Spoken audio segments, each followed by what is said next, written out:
આટકોટમાં સર્વજન હિતાય સેવા સંસ્થા દ્વારા આયોજિત 12મા સમૂહ લગ્નમાં 17 યુગલો લગ્ન ગ્રંથિએ જોડાયા હતા। આ પ્રસંગે કેબિનેટ મંત્રી કુંવરજી બાવળિયા અને મહાનુભાવોએ આશીર્વાદ આપ્યા હતા। સાથે જ રક્તદાન અને સર્વરોગ નિદાન કેમ્પમાં 700 દર્દીઓએ લાભ લીધો હતો। પ્રમુખ પ્રભાતભાઈ કોઠીવાડ સહિતના કાર્યકરોએ જહેમત ઉઠાવી હતી।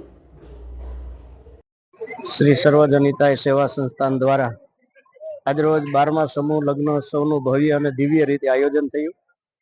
જે આયોજનની અંદર માનનીય મંત્રીશ્રીઓ કુંવરજીભાઈ બાવળિયા, જનકભાઈ તળાવિયા તેમજ સાંસદ શ્રી ભરતભાઈ સુતરિયા, રાજકીય આગેવાનો તથા આઈ શ્રી વાલબાઈ માતાજી ઉપસ્થિત રહી અને નવદંપતીઓને આશીર્વાદ પાઠવ્યા।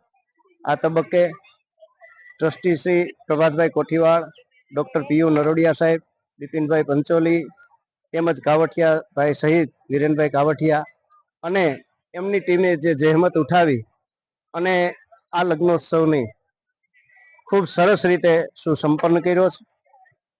તેમજ 16 જેટલા નવદંપતીઓએ પ્રભુતાની અંદર પગલાં માંડી અને સમાજની અંદર એક જે ઉદાહરણ પૂરું પાડ્યું છે।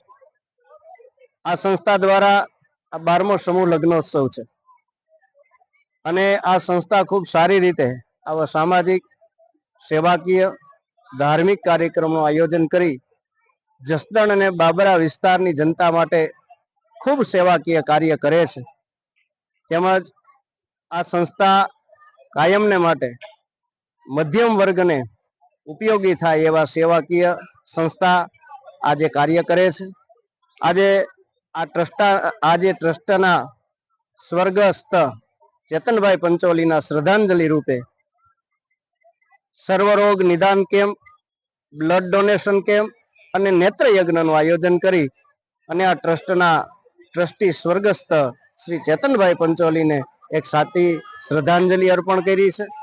આ તબક્કે આ સંસ્થાનો પણ હું ખૂબ ખૂબ આભાર માનું છું। જે અમારી ભૂદેવ ચેરિટેબલ ટ્રસ્ટના પ્રમુખ શ્રી હતા, બ્રહ્મર્ષિ સંસ્થાન અને બ્રહ્મકન્યા છાત્રાલયના જે સ્થાપક હતા એ જે શ્રી ચેતનભાઈને આજે આ સંસ્થાએ સાચી શ્રદ્ધાંજલિ અર્પી છે। એ બદલ સંસ્થાનો, સર્વે ટ્રસ્ટીઓનો ખૂબ ખૂબ આભાર વ્યક્ત કરું છું। મહાદેવર।